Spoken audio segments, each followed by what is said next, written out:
Selamat berjumpa, selamat pagi, saudaraku. Ini terakhir kita akan bahas soal berdampingan dengan agenda Bapak. Setelah kita membahasnya untuk beberapa waktu yang lalu, 5-4 hari yang lalu tentang hal itu. Dan sampailah di ujung kita akan bahas tentang hal ini. Bukan berarti ini selesai. Saudara bisa menyelidiki, saudara bisa membaca sendiri, dan saudara bisa menemukan mutiara-mutiara indah di dalam kisah ini. Dan pagi ini kita akan melihat beberapa satu hal yang penting di dalam ayat yang kita akan baca. Tapi sebelumnya saya akan mengingatkan bahwa untuk berjalan berdampingan di dalam dengan agenda Bapa, yang pertama adalah yang disebut dengan kasih. Kasih adalah dasar kita bisa berjalan berdampingan. Yang kedua adalah kita mesti bisa menanggalkan yang disebut dengan agenda kita sendiri dan kita baru bisa berjalan. Yang ketiga adalah kita mesti bisa menyangkal akan diri. Menyangkal diri kita. Dan yang keempat kita bicara kemarin adalah soal kita percaya. Itu yang keempat, kita percaya. Lalu apa yang kelima untuk menutup pembicaraan tentang berjalan di dalam agenda Bapa atau berdampingan dengan agenda Bapa? Saya akan bacakan dalam Kejadian 22 ayat yang ke-9. Sampailah mereka ke tempat yang dikatakan Allah kepadanya. Lalu Abraham mendirikan mezbah di situ, disusunyalah kayu api, diikatnya Ishak, anaknya itu, dan diletakkan di mezbah itu di atas kayu api.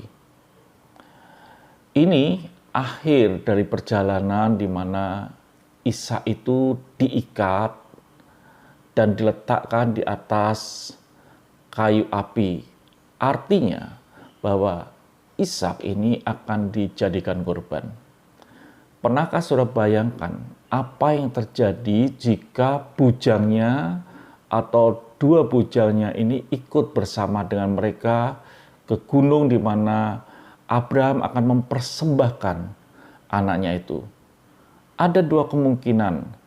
Kemungkinan pertama, mungkin bujangnya akan menasihati Abraham dan berkata, "Jangan Bapak, ini kan anak yang kau kasih, yang kau tunggu begitu lama."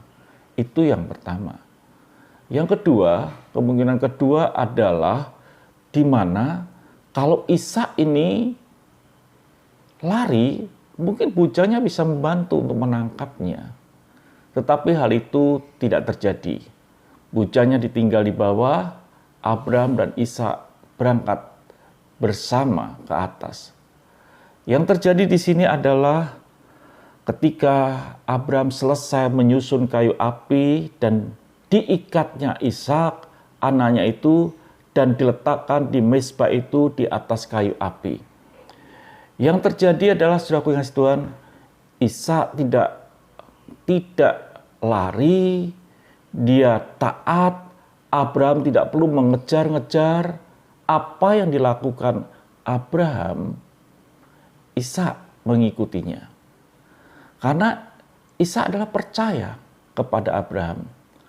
Pelajaran apa yang kita bisa ambil di dalam bagian yang terakhir ini yang saya sebut adalah ketaatan. Apa sih ketaatan?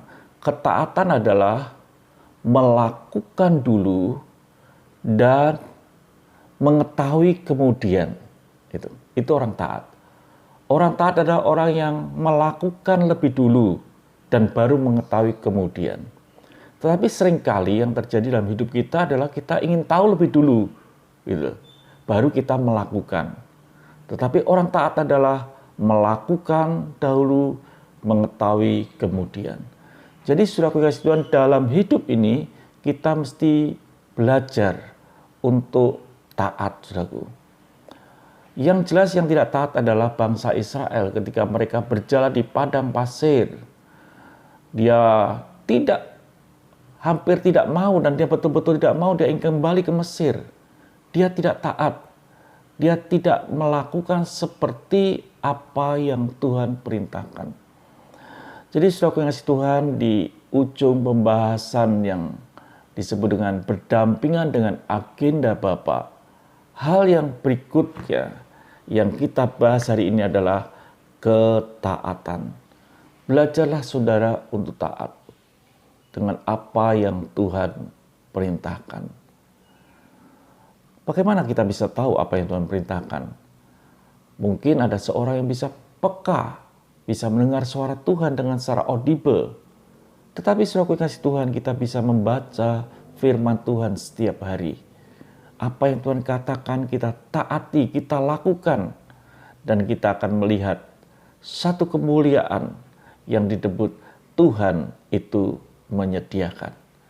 Di kisah itu ditutup bahwa saudara kasih Tuhan, ketika Abraham mau menyembelih anak itu, lalu ada suara malaikat yang datang.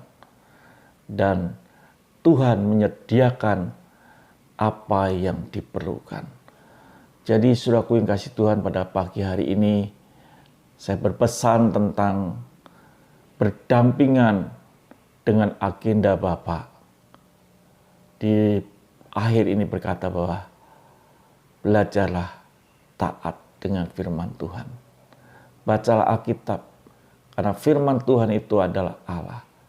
Yohanes 1 ayat 1 dikatakan, pada mulanya adalah firman, dan firman itu bersama-sama dengan Allah, dan firman itu adalah Allah sendiri. Baik saudara kasih Tuhan, kita akan berjumpa dengan topik yang lain di hari mendatang. Tuhan memberkati, dan jadilah saudara orang yang sanggup berjalan berdampingan dengan agenda Bapa. Haleluya.